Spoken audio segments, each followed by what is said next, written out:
علیکم رحمۃ اللہ۔ حکیم غلام مصطفیٰ ظہیر مرید کے تو تسی عرض کر رہے ہو، ماشاءاللہ میرے بھائی جان۔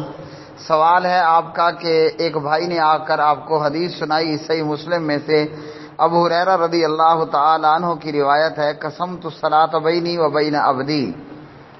اللہ سبحانہ و تعالی فرماتے ہیں کہ میں نے نماز اپنے اور بندے کے بیچ میں تقسیم کر دی ہے۔ اذا قال العبد الحمد للہ رب العالمین، جب بندہ کہتا ہے الحمدللہ، مکمل آیت پڑھ لیتا ہے، اللہ تعالیٰ فرماتا ہے، جواب دیتا ہے اللہ، حامدنی عبدی، میرے بندے نے میری تعریف کی۔ پھر اسی طرح الرحمن الرحیم، پھر مالک یوم الدین، میرے بندے نے میری ثنا بیان کی، بزرگی بیان کی۔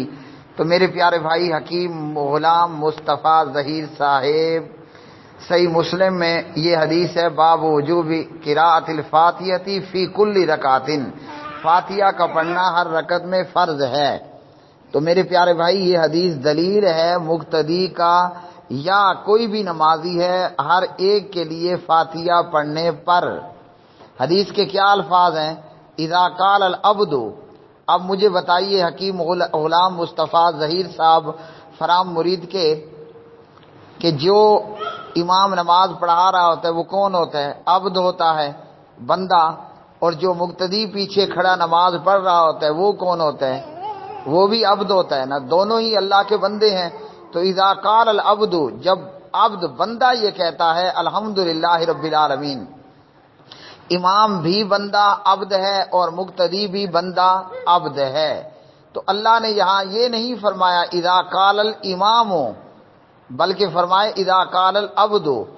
اسی طرح ابو ہریرہ سے جب پوچھا گیا کہ انا نکون وراء الامام، کہ جب ہم امام کے پیچھے ہوں، تو ابو ہریرہ رضی اللہ تعالی عنہ نے فرمایا اقرا بہا فی نفسی، پھر اس کو نفس میں پڑھنا ہے۔ نفس میں پڑھنے کا مطلب یہ نہیں ہے کہ دل میں پڑھنا ہے، دل میں پڑھا جانے والا تو کوئی کاؤنٹ نہیں ہوتا، وہی اسی کا اعتبار ہوتا ہے جس پر آپ کی زبان حرکت کرے، آپ کے ہونٹ حرکت کریں۔ تو اقرا بہا فی نفسک کا مطلب یہ ہے کہ امام کے پیچھے آہستہ سے فاتحہ پڑھنی ہے۔